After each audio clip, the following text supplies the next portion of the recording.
Our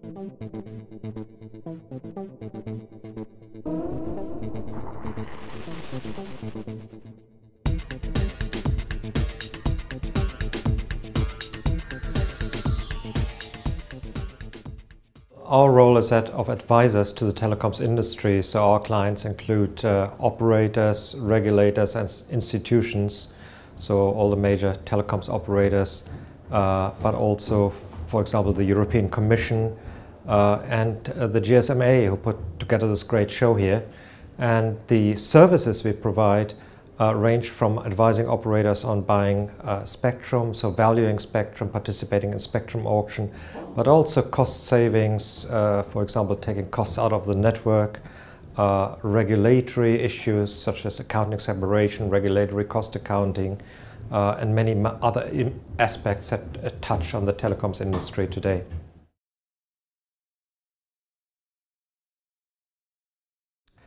Well, that's a very good question. Does the mobile industry really need more spectrum? We hear this over and over again.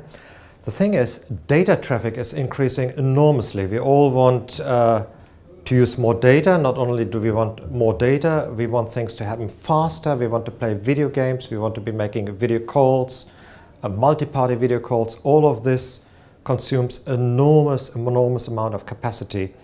And in the big cities, the traffic densities are so high because as you walk, for example, around London, you see everybody sort of looking at their smartphone and doing stuff, and all other cities are alike, be it Sao Paulo, Paris, Manila.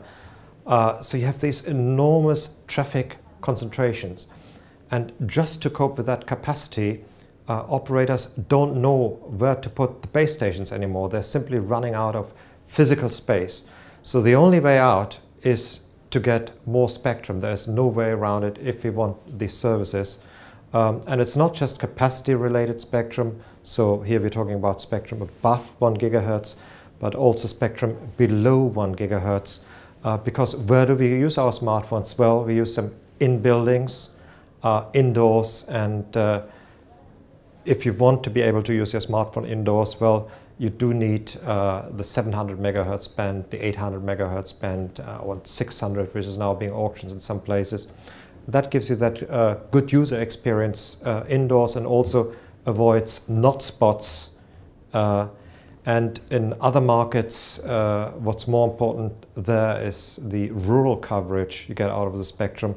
And that's a key issue. How do we bring connectivity to people living in rural area? How do we give them the good broadband experience? And again, there we need a fair amount of spectrum in below 1 gigahertz.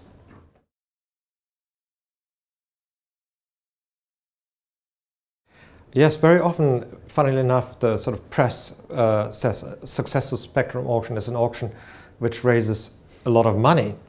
But if you really think about it, it's a tax on the consumer. It's a stealth tax because it comes out of the operators' pockets, which means they can invest less, which means the services are not as good. And there's a great variety between regulators in different countries. For example, the Swedish regulator, their position is we want to make as much spectrum available as cheaply as possible. That is their stance, and the result is people in Sweden have great services at reasonable cost. However, if you're trying to milk the mobile industry and charge huge amount of spectrum, well, there is nothing left over for deployment, and this particularly affects operators in emerging markets, in African countries, Southeast Asia, where connecting the unconnected is a major issue. And if you effectively increase the cost to operators of doing that, this will never happen. And the societal gains by having reasonable or modest spectrum fees but encouraging investment, the societal gains far outweigh, even in monetary value, any license revenue you might get immediately. So in answer to your question, then spectrum license fees have to come down because mobile operators need ever more spectrum. Revenues are not going up. So if spectrum prices keep going up or even keep as they are, this is not sustainable. So not only are they too high now, they definitely have to come down. by a factor of 5, I would venture.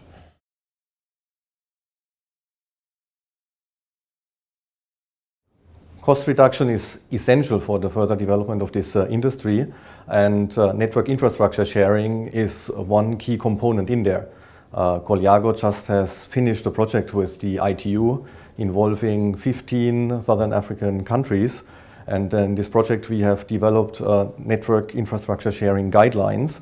These are shared now among the regulators in Southern Africa, and we already got a lot of interest globally from other regulatory agencies.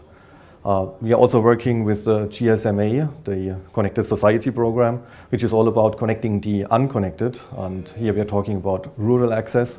And here it's from the very beginning essential to have the most cost-efficient solution, and of course this can only be done with network infrastructure sharing. Here we developed a toolkit, and that is currently tested in Tanzania and in Indonesia, and it's going to be rolled out in another 3 projects, pilot projects, during this year.